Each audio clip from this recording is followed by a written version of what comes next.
getting some quiet time on the Camino just to do a video. I posted the promo video for Walk the Cross this year.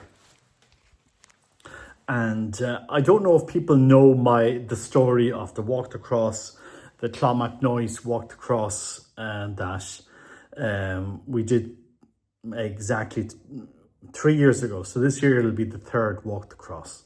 So anyway, we did the men's adoration in Derry, and I met this guy called Anto Crossi. And I said this to Anto at the time. I said, he was a strange character. I said, I didn't really know what to make of him. And he was on to me about Walk the Cross. And I said, yeah, nice idea. I just didn't have the time to do it. And really didn't feel like doing it at all. So, I mean, nothing really personally against it at the time, but I just didn't have the time to do it. Anyway, it got serious 2 years ago, 2023. Anta had been on to me, and I just, I said I'd give it some promotion on my channel, but I didn't feel like actually spending those days walking, which we did. But it got serious when I was in Knock. I went to Knock for confession one Saturday, and while I was in Knock, some strange events happened to me, in the sense that I went to confession. If you don't know Knock, they have a confessional chapel. I went there, went to confession, came out, was in confession, and in the confession chapel in Knock, I hear a voice says, don't pray here, go to the adoration chapel, which is the other side of the basilica. So anyway, came out of adoration, went up to the adoration chapel, and then this is a Eucharistic shrine, right? Knock, a Eucharistic shrine. Go into the adoration chapel, and our Lord is exposed in the adoration chapel, but there is nobody there. I kid you not. Now, this was about 11 o'clock that day. Anyway, I did something in adoration which I normally never do. I prostrated myself. They had nice new carpet there. I prostrated myself because where I felt the call to prostrate myself anyway. So, and as there was nobody there, sometimes you don't like doing these things if other people are there. People think you're holier than them. I don't know. But anyway. And while I was prostrate in adoration in Knock's Eucharistic Adoration Chapel in Ireland's Eucharistic Shrine, our Lord said to me very, very intently that, did I see? And he said, Anto Crossi is going to give you a call after you come out of adoration. That's basically what happened. Very specific, not wishy-washy notion, very specific something. I said, oh, interesting. And so Anto Crossi is going to give me a call after I come out of adoration. And there's only two ways this thing can go after that. I had the phone in my hand as I came out of adoration, right? I had the phone in my hand. I said, well, look, I've come out of adoration now, so come on, ring phone. Let's see what this is going to happen, because this is something very specific that our Lord has said to me in adoration. So I came out of adoration. I went across to the Divine Mercy shop on the main street. And in that shop, there is a beautiful picture of a Fatima cross that was painted by a lady who has since died. People know this story. I mean, beautiful picture. And I said to them, the guy that was in the store, is that picture for sale? He said, no, that's not for sale. We just have it there, but it's not for sale. Anyway, I was taking out my camera, my iPhone, which I kept in my hand, expecting Anto Crossi's call.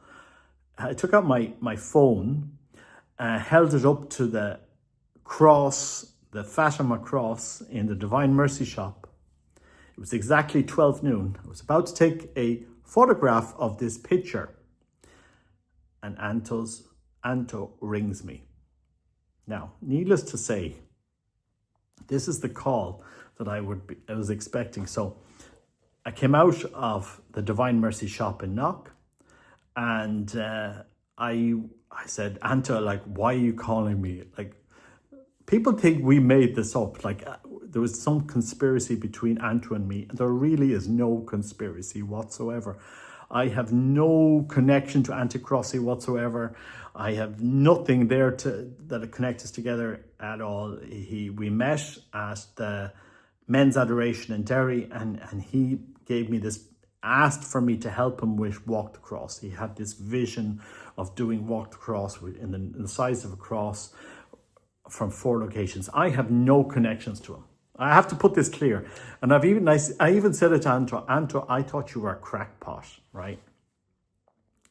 I didn't say that to him, but I said, this is what, you meet people and you think, oh, Anto's crackpot. But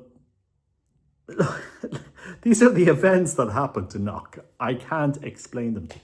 And I remember walking down Knock's Main Street, talking to Anto, saying, look, Anto, this is what's happened in adoration. And our Lord said, you're going to give me a call. He gives me a call. At the very moment, I'm holding up my iPhone to take a picture of a Fatima cross in the Divine Mercy shop in Knock. I kid you not. There are times in my life that these things don't happen. Anyway, what was Anto asking us to do? He was asking us to do this walk over a couple of days into Clonmacnoise and a mass. Nothing radical. Nothing groundbreaking. I said, look, Anto, let's just do it. Let's just do it because we're not going to do anything wrong by doing a hike for a few days into Clonmacnoise. I just had to take some days off work and, organize ourselves and a bit, It went brilliantly, right? Brilliantly. Not figuratively. It went brilliantly the first year. I said, and people came along, and I know people that have had conversions from it, and etc., etc. And again, it was very innocent walk, right? Second year, last year, Anto wanted to do it. Now, I said to Anto early on, look, Anto, I can't do Walk the Cross last year, right? I said it to Anto. I said, I'm not, but I promoted on my challenge, whatever, but I'm not going to do it. Because I've taken all my holidays. I've taken 6 weeks to do the Camino last year. So that's it. But I'll promote it. Then along the Camino, I fall, hurt my arm, have to come back to Ireland, cut my Camino short. And so I said, look, I'm just going to do this Camino because this walked across last year, which was, from Mullingar into Dublin, with a beautiful Eucharistic procession through Dublin last year. Absolutely brilliant, with the help of Karen and Brian, Paddy Early, many, Father Fergal.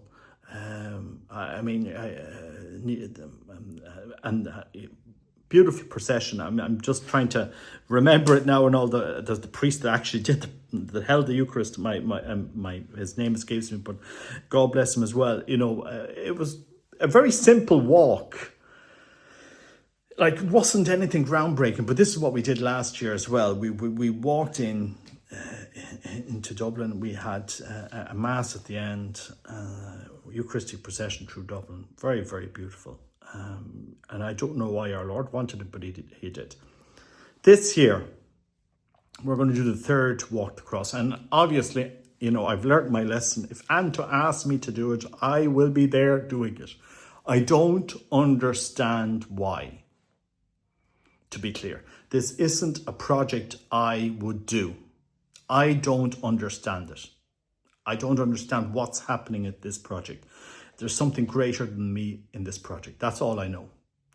Because I'm certainly not saying no, because I know what will happen. Turn of events will have me saying yes, one way or the other. So we're going to do it from St. Patrick's Monument. It's the largest statue of St. Patrick into Belfast. And obviously, poor Anton, he has to arrange all the permissions and he has to do all the things. This is in the north. But for anyone who doesn't know where St. Patrick's Monument is, this is a monument I happened to just be driving past during COVID, because during COVID, the first year, we couldn't do much. So, we just holidayed in Ireland. And one day out traveling there, we went to Saul, which was the first church where first St. Patrick's Church in the north, and that monument is not far from there, and so I remember going there with the kids. We parked, we walked up to the statue. This was in 2020, and so this is where we'll start the walk. And there's whole layers of meaning to this walk, because you're starting at St. Patrick's Monument. We'll probably pass by Saul, which is the first church in Ireland. It's the first church that St. Patrick built in Ireland, according to what we know. And then we'll walk up over 2 days into Belfast, into hopefully St. Peter's Cathedral. And again, all the permissions have to be worked out, the archbishops and the bishops and the police and all this. So there's nothing really, we're working through it, but this is, what we'll try to do. And look, we'll see where it goes. But our Lord wants this done. Our Lord definitely wants this done, and I don't know why. On the other two Caminos, people that did it, they came, they had conversions, they had healings, they had our Lord wanted this for some reason. It's definitely not something I would have planned or done, but this is what Anto received in prayer, and so I'm definitely going to support it this year. It's the third year, but I just wanted to kind of give you that backstory on Walk the Cross on this project that we're doing this year, because again, maybe this is something to do with the renewal of the faith. I don't know. But sometimes our Lord just, sends you out. And this is how our Lord evangelized. This is how they evangelized. They went from town to town. They walked from town to town. If we think about it, over the 2 years of the 2 walks we've done so far, how many towns we walked through? Because in the first year, we were 4 different groups, north, south, east and west, walking into Clonmacnoise over a couple of days. How many towns we walked into last year, from Mullingar into Dublin. Thousands and thousands and thousands of people saw us walk through Dublin last year. Thousands. If you just think the Eucharistic procession on its own in Dublin, how many thousands of people saw us? And when we walk into Belfast this year, which is a peaceful walk, this is nothing political related. There will be no Irish flags, or again, this will be a simple walk, a couple of Catholics peacefully walking into Belfast. Thousands and thousands and thousands of people will see this. Us crazy Catholics walking from St. Patrick's Monument near Downpatrick up to Belfast. That's what we are going to do this year. Even when Anto had this in prayer, this image of St. Patrick's statue kept coming to me, because we were saying, well, where do we start? And I kept saying, well, Anto knew St. Patrick was a theme, but I was saying, Anto, look, go to St. Patrick's Monument. So Anto went to the monument, so he knows where it is, and so this is where we will start. And maybe just pass by Saul Church, which is today it's a Protestant church, although they do allow people in. Maybe we'll be able to go into that church or pray there, and then walk on up to Belfast. And this is the story of Walk the Cross, so that people are aware. Again, it's not a project I set out to do at all. Had no interest in it at all. But it's something our Lord definitely wanted us to do. Inspired us to do. So I do encourage this year to make it the biggest Walk the Cross ever. And I think it's something that Ireland needs. And I think in the coming days, it'll become clearer why we need to do this. So, pray for Walk the Cross, pray for Anto, pray for the church. And a big thank you for so many people that helped on the 2 previous years. So many, the priests, Father Muckler, all the different priests that helped us on the Walk the Cross, all of the lay people as well. Couldn't have happened without you. All brilliant people, and let's see how this goes. But again, this is the story behind my participation in Walk the Cross, which we've done over the last 2 years. And so if you go to Anto's channel, The Narrow Gate by Anto Cross, he's uploaded the promo video, which Chris helped him do. Brilliant video. Mother of Mercy Media. If you ever want a video done, they are excellent at doing video editing, Catholic video editing. So, for anyone that knows Anto, he's an interesting person, and so many people he's helped so many people back to the faith. And again, the more I've known him, the more I've come to appreciate what he's doing. I mean, and none of us are perfect. I'm definitely not perfect. We never get it all perfect, but this is why we need the church. And so working together, we can help on this. I would love to see a Eucharistic procession going into Belfast, into St. Peter's, personally. I don't know if that's possible, because up north, there's a thing called the Parades Commission, and parades and all this it's not that easy, I think, to do.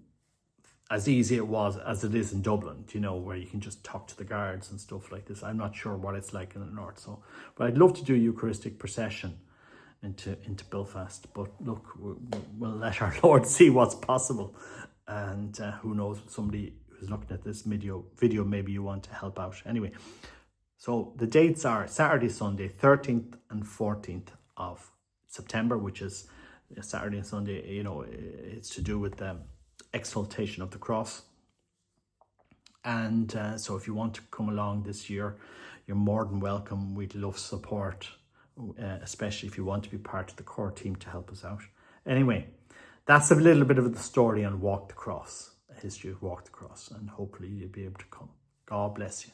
Take care. Bye-bye.